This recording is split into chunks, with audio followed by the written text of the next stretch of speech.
So from the Tasmania Jack Jumpers, Scott Roth, as you may have gathered, is here with us this morning, as is one of their stars, Jordan Crawford. And from the Illawarra Hawks, their coach, Justin Tatum, and also Gary Clark. Big thanks to all of you for being here this morning. Who'd like to take it away? JT, Gary just walked up with a boot. Is there a decent confidence level that he'll be ready for this game? 100%. He'll be fine. It's just precautionary reasons to make sure he walks well, don't the swell up, stays down, and then we start treatment when we get back. How have you turned the confidence of this team around from a team that was 2-7 to one that's now playing in the 3-4 playing game? How do you make sure that the confidence level of this team is the one that ended the season and doesn't sort of trickle back into one that started it? Just stay consistent what we started in the beginning. The guys have trusted what I've asked them to do when I took over in late in November, and they see how it blossomed. And they say, hey, I always tell them there's no going back from now on. What we've been doing, we got to keep elevating off of it. And every day of practice, we say the same thing. We keep building that confidence up. I give the trust in the guys what they need to do their jobs, and they show up to work. Gary, the start of your season is very different from the back end of it. It seemed like you really blossomed and got a better feel for the league. What was the big difference for you? Just guys trusting me. I think early on it was a pull back and forward with just a new guy import coming into an environment where the guys trying to figure it out from last season and trying to hold on to some of that. And I think once JT took over and the guys kind of bought into what he wanted and how he wanted things to go, it was a more of a fluent flow of what the expectations are. And I think just from the beginning of me being selfless and kind of filling it out and not trying to take over, just allowed it to blossom to what it is now. JT, you guys have had some battles with this Jack Jumpers team, and I think most people would call them one of, if not the most organized team in the NBL. What's it like for you as a sort of rookie head coach going up against a team that clicks on all cylinders in the way that they do? It's very difficult. It's very difficult because, like I said, Coach Roth has them going. Been going for a while. Very experienced group, very tough group. And like I said, when we just started our team in November with up under me, it was just like, hey, we just got to find a way to compete 40 minutes, and we'll just have to figure out what we do on the court as we play. But going against Taz, man, it's going to be a tough situation. I mean, I wasn't great the first two games, but then the third game in double overtime and one of the noisiest crowd, the venues I've ever been in my life. But it was good for us to find a way that we got a win out of there, knowing that when we go back on Wednesday, anything can happen. Scott, you only here a couple of weeks ago and talked about how you've been inconsistent for most of the season, but you've sort of found some consistency and got on that win streak. How much confidence does that give you coming into this game? Well, first of all, no one asked about the two boots I have on my feet and if I was ready or not to play, so I'll take that as an insult, but I'll be ready for Wednesday myself. I'll get my boots off. No, I think, again, the build-up of the season for us has been quite choppy, and we started, I think, relatively hot with expectations, and then we were very average during the middle of the season. And by the end of the season, we found our way again by winning 5 of our last 6, which is a good sign. But I do believe moving into this game and any of these games that you're going to watch that I think anyone can win this. I think home court's going to be irrelevant at some point or another. And I think all 6 teams are good enough to win a championship, and so it should be exciting. Jordan, the Jack Jumpers and Tasmania, they're a unique place. You've got the Mayor of Tasmania next year. Can you talk about, your experience coming in as a first-year player and, seeing that culture and what it's built down there? Yeah, coming here, you heard about the culture that they have here, and once being in the situation and seeing how everything was ran from the staff, from the fan base, to the players as well, holding each other accountable, it's been amazing. And it's definitely building a winning culture, supporting everybody that's involved. So I've enjoyed it. I've learned a lot as well. Even though I've been playing for a while, I'm still learning, and I'm taking every step of the way to just enjoy it. Scott, you've been here right from the start with the Jack Jumpers. You've built a winning club, in the finals every year so far. What would it mean to you to go all the way and take a trophy to the island? Yeah, well, for me personally, it won't mean very much. You know, I'm not going to be judged by wins and losses. It's not going to be on my tombstone about that. It's really about the state and winning something for them in a place that deserves it. You know, they've been the underdog for quite a few years down there. They have a chip on their shoulder. And for me personally, yeah, I'd love to win one, but it's not going to make or break me. But I really, really would love it for the state and everything that we've built over the last 3 years, the consistency, the sustainability. You know, a lot of these clubs have a lot of history on their side. We're just starting to create our history. And to have our third year in a row of being in the top four is a remarkable achievement by the organization.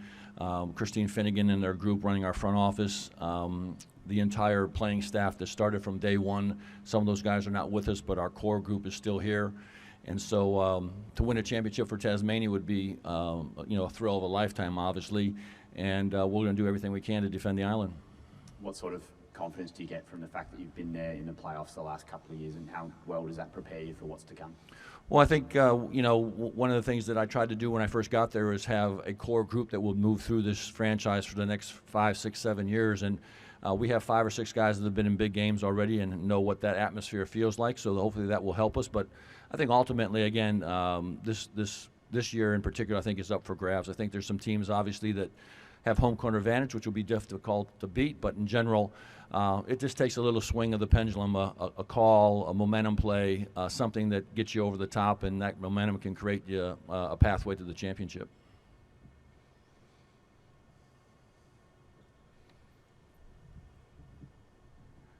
Scott, can you give us an idea on where this growth from Jack McVeigh has come from? He's turned from what I think is a really good role player into a star player on your team, and I think a really big piece for this potential championship run.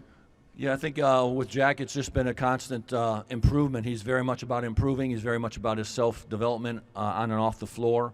I think that at the end of last year, you know, he went to Germany for a few months to play there and got a different taste of basketball. But every year he comes back a little bit better. You know, people will be surprised. We do the yo-yo test during the beginning of the year, and of all the people that won it was Jack McVeigh. You know, not a guard, not somebody else, but Jack McVeigh. So he's continually improved certain areas of his game. And this past year he came back physically really strong. You know, he's got a little quirkiness to him about how he goes about his business, but it works for him. And he loves the hoop. He just loves to play. He's got a lot of confidence. And for me, again, when I put the team together and I saw Jackie was a 3, and I said, listen, if you come here, you'll be our 4.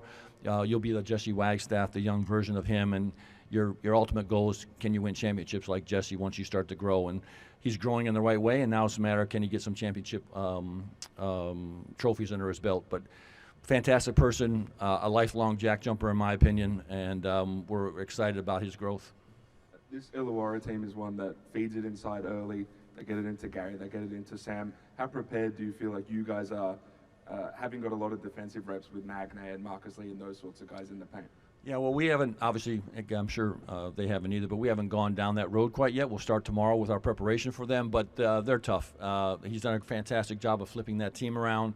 They have multiple level scorers at different spots. They play extremely hard. They're well organized. And we'll have our hands full. They have guys that can get away from you in this league. It just takes 1 or 2 guys to get away from you, and then you'll be in trouble. And so with the versatility of Clark, and then obviously Harvey and Robinson in their game, and then Lee's been shooting the ball very well, and then fouling you got to deal with. So they have a lot of scoring on that side. We'll have to be on point in a lot of different areas, and we'll see how it goes. JT, this Tasmania team had the best offense in the league this season. They can go do it in a whole different sorts of ways. You guys have been a top 3 defense under you. What's the key to stopping all of the offensive threats that they have? Just trying to be consistent for the whole game. We did a solid job with Doyle for most of the game, and then he found his way to carry them into double overtime. So they got so many weapons that we got to worry about. We're just trying to be consistent on each end and make it difficult as possible for them. JT and Gary, double question, I guess. JT, when you took over 2-7, what was the thought process? And are we going to be, top 4 at the end of the season? And Gary, how has that sort of, I guess, all come together? And was there a moment where, you got together as a group and said, hey, we're going to make this, we're going to do this? It wasn't no thought process for me. Early on off, I was on my third glass of wine when I found out that I had to come take over the team. So I had to get it together quick. But no, I was when we was 2-7. It was just when I took over and talked to the guys. I said, everybody starts with a clean sheet. You know, everything that we've done the prior 7 weeks, that we just throw it out the window and let's just rewrite our own story. So we went from there. Yeah, I'm not sure, when it really hit. I think Sam mentioned it last night. It was when we took a couple, tough losses that we should have won, and I think we all kind of came together in one of the practices and just really locked in and knew like, okay, we can really win this thing and string together a couple wins and get some respect throughout the league, and at this point, anyone can win it. JT, I know you're in talks to potentially stay on as head coach of this team. Can you give us an idea of where those talks are? And assuming you stay on, have you looked at what Scott has done with this Tasmania team, what they do within the region culturally, and maybe finding ways to emulate some of it in a region like Illawarra, Wollongong, which is kind of similar? Yeah, for sure. Our talks have, they're still in. We're still talking about it, trying to figure it out. Hopefully that we get it done before I go back to the States. But yeah, I was just talking to Scott over there. I take a couple things from all the coaches. One thing I take from him was crossing his arms, and I was like, when you cross your arms, I was like, that helps me out. I be counting 10 to 20. I wanted to tell Dean, I just can't take what him kneeling on the ground with that one knee. I can't get back up after that. So I try to simulate some of the things from these coaches because they are great. They're great at what they do, and I've taken a piece from each one of them. And yes, we're trying to simulate the styles of just bringing the winning culture back to Illawarra, one of the, if not the longest tenured program in the league. So we're just trying to bring some life back there. Gary, your matchup with Jack McVeigh might be one of the most intriguing ones of the whole season, two of the premier players in the whole competition. How much are you relishing a matchup like that? It's just their whole team as a whole is something to prepare for and deal with, just because how disciplined they are on the defensive end. So you do yourself more harm trying to get into a battle with one other person when you got Marcus Lee that you got to worry about weak side. You got their guards are their pests. You got to always you're worried about not your matchup. So I think it's just a matter of just being solid, staying on cue offensively and defensively, knowing that they're as well-oiled machine as they are. It's all about just making sure we try to come out with a win and just executing everything that we're supposed to do on both ends. Jordan, congrats on a fantastic first season in the NBL, mate. I guess there's only so many spots in those teams, but there was a sense in the room last night that you were maybe snubbed from one of those all-league spots. Is there some extra motivation for you coming into these playoffs to prove a point? No, I think it's just about staying the course. That's what I'm about, and it's a win for me to see my teammates up there. That's what it's all about, thinking that you're doing your job right when you got other guys that's succeeding. So that's my job as a point guard, to make sure everybody succeed. And at the end of the day, it's about winning. That's an individual award and great for everybody that won that, but at the end of the day, you get remembered by championships. So. And Scott, first couple of years with the Jack Jumpers in the playoffs, what have you learned from those experiences that's going to help you in this postseason? Well, that's a great question. I think that for us, we've battled all year with some demons of some of the things that we've been trying to solve during the course of this season, and every year is a little bit different. And for us, it just remains to be, and everyone's been using the word, is solid or consistent across the board of what you're doing. For us, I think the experience of having these guys that have been with us for the last few years will allow us to be in these big moments and hopefully come out on the other side of them. But this has all been a buildup of 2 years moving into our third year of having consistency across the board of what we're doing. And for me, it's just get out of their way at the end of the day. They're very well prepared. They understand what they need to get done. We have great leadership internally with our group, which I think is hugely important. The more I coach, the worse they get. So as far as I can stay away from them and let them function the way they know how to, is fine with me. But again, for us to have our third straight year of winning seasons, and I think we're the only team in the last 3 years that have been in the top four again, is just a great tribute to the guys and the players that we have down there. And again, I think we're just scratching the surface of what we can do, and we're in the very infancy of our growth down there. We've been rewarded by staying solid during the course of the year, and our leadership internally, I think, will allow us to have some success. JT's learning from you about how to cross his arms during games. What have you made of the job he's done since he took over that role in Illawarra?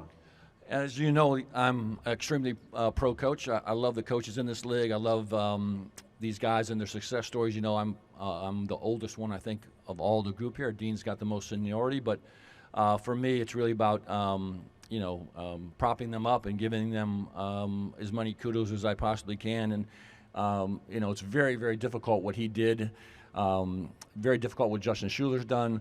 Across the board, when you inherit a team in the middle of the season that's not functioning very well, and to flip that team over, there's a lot to be said about who you are and the character you are as a coach.